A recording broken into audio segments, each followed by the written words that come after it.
LDF ചെറിയ ഭൂരിപക്ഷത്തോടുകൂടി ജയിക്കും എന്നാണ് ഞാൻ വിചാരിക്കുന്നത്. അങ്ങനെ കൊള്ളാവുന്നൊരു പൊതുപ്രവർത്തനമാണ്, രാഷ്ട്രീയ പ്രവർത്തനമാണ്. അദ്ദേഹത്തിനാണ് വനവാസത്തിന് പോണത്. ആവേശം കയറിയ അനാവശ്യമായ അഭിപ്രായം പറഞ്ഞിട്ട് അങ്ങനെ ഒരു ക്രൂരകൃത്യം അദ്ദേഹം ചെയ്യരുതേ എന്നുള്ള അപേക്ഷയാണ് എനിക്കുള്ളത്. നമുക്ക് ഒരുപാട് വർത്തമാനം പറയാനുള്ള വിഷയം ഇപ്പം ഇല്ല. നാളെ റിസൾട്ട് വരുമ്പോഴല്ലേ നമുക്ക് പറയാനൊക്കെ ഉള്ളൂ. പക്ഷേ ഞാനിപ്പോഴും വിശ്വസിക്കുന്നു എക്സിറ്റ് പോൾ എല്ലായിടത്തും എല്ലാ കാലത്തും ശരിയാകണമെന്നില്ല. ഇപ്പം തന്നെ അവർ ഓരോന്നും കണക്കൊക്കെ എല്ലാം ബിർമയിലാണ് എല്ലാം നിൽക്കുന്നത്. ഈ ബിർമയിൽ നിൽക്കുമ്പോൾ BJP എന്ന് പറഞ്ഞ വലിയൊരു ഘടകം ഇവിടെ ഇപ്പുണ്ട്. അവരെ പലരും കാണുന്നില്ല. അവരും കുറേ സീറ്റ് പിടിക്കും. അവരുടെ കണക്കനുസരിച്ചാണെങ്കിൽ 14 സീറ്റ് പിടിക്കുന്നത്. അതൊന്നും പിടിക്കാൻ പോകുന്നില്ല. എന്നാലും അവർ അക്കൗണ്ട് തുറക്കും.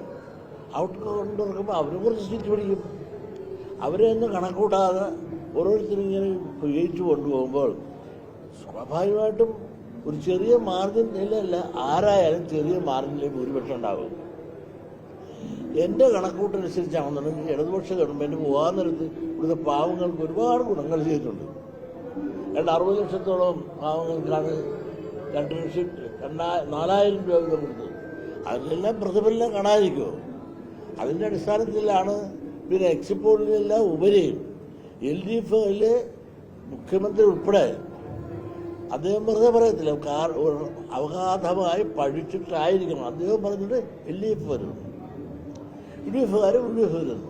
പക്ഷെ എൻ്റെ കണക്ക് അനുസരിച്ചും എൻ്റെ ചിന്ത അനുസരിച്ചും എൻ്റെ മനസ്സിൻ്റെ ആഗ്രഹം അനുസരിച്ചും LDF ചെറിയ ഭൂരിപക്ഷത്തോടുകൂടി ജയിക്കും എന്നാണ് ഞാൻ വിചാരിക്കുന്നത്. എൻ്റെ വിചാരത്തെ നിങ്ങൾ വിമർശിക്കരുത്. അതെൻ്റെ ആഗ്രഹവും എൻ്റെ വിശ്വാസവുമാണ്. എൻ്റെ വിശ്വാസം എന്നെ രക്ഷിക്കും.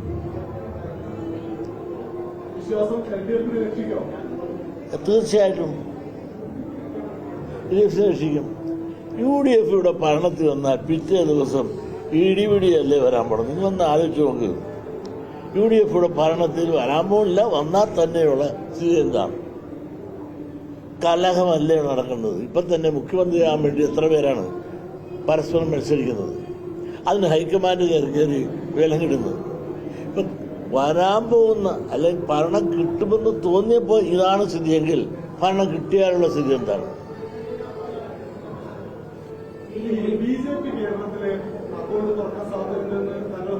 അതെ,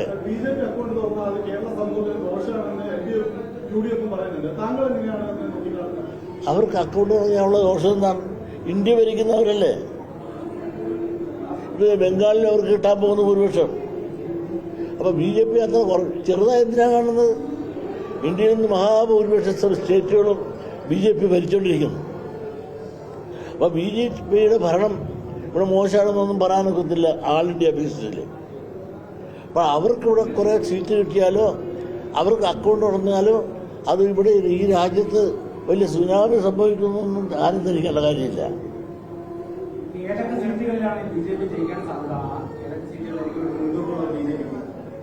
തിരുവനന്തപുരം സൈഡിലായിരിക്കും കൂടുതലും. തിരുവനന്തപുരം ജില്ലയിലായിരിക്കും കൂടുതലും.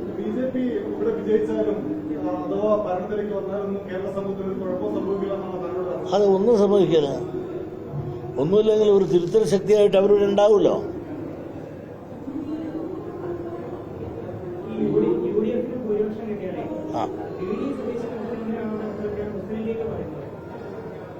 അത് മുസ്ലിം ലീഗ് പറയാമോ? അപ്പോൾ ഈ ഹൈക്കമാൻഡ് ആരാ? കോൺഗ്രസ് ഹൈക്കമാൻഡ് തീരുമാനിക്കുമെന്ന് കോൺഗ്രസിന്റെ നേതാക്കന്മാരും ഹൈക്കമാൻഡും പറഞ്ഞാൽ അവരുടെ മുഖ്യമന്ത്രി ആരായിരിക്കുമെന്ന് അവർ തീരുമാനിക്കുന്നു. അപ്പോൾ പണക്കാട്ടെന്ന് പറയുന്നത് സതീശനായിരിക്കുന്നു. അപ്പോൾ ആരാണ് ഹൈക്കമാൻഡ്? പണക്കാട്ടാണ് ഇപ്പോൾ കോൺഗ്രസിന്റെ ഹൈക്കമാൻഡ് എന്ന് ആരെങ്കിലും പറഞ്ഞാൽ തെറ്റിദ്ധരിക്കാൻ അത് തെറ്റാണെന്ന് പറയാനൊക്കുമോ? ഏതായാലും എത്ര വലിയവരായാലും ചെറിയവരായാലും പറഞ്ഞത് ശരിയായില്ല. അത് പറയാനുള്ള ധാർമ്മിക ഉത്തരവാദിത്വം ഒരു ഘടകകക്ഷി എന്നതിൽ അവർക്കില്ല. എന്നെക്കൊണ്ടുള്ള ആരുമില്ലാത്തവർക്ക് പറയാം. ഒരു ഘടകകക്ഷി എന്നതിലുള്ള ആളുകൾക്ക് മുസ്ലിം ലീഗിന്റെ ഇപ്പം മനസ്സിലായില്ലേ? ഈ ഇടതുപക്ഷ ഭരണമല്ല UDF ഭരണം വന്നാൽ ഇവിടെ ഭരിക്കുന്നത് ആരായിരിക്കും? ലീഗ് ആയിരിക്കുന്നു. ഇപ്പം തന്നെ തോന്നാവുന്ന ഒരു ചിന്തയിലായില്ലേ ഇവിടെ കാര്യങ്ങൾ? പണ്ടും തന്നെ എന്താ പാവപ്പെട്ട ഉമ്മൻചാണ്ടി മുഖ്യമന്ത്രിയായിരിക്കുന്ന കാലത്ത് വകുപ്പും അതുപോലെ മന്ത്രിയും എവിടുന്നാ പ്രഖ്യാപിച്ചത്? ഇതൊക്കെ നമ്മൾ കണ്ടതല്ലേ.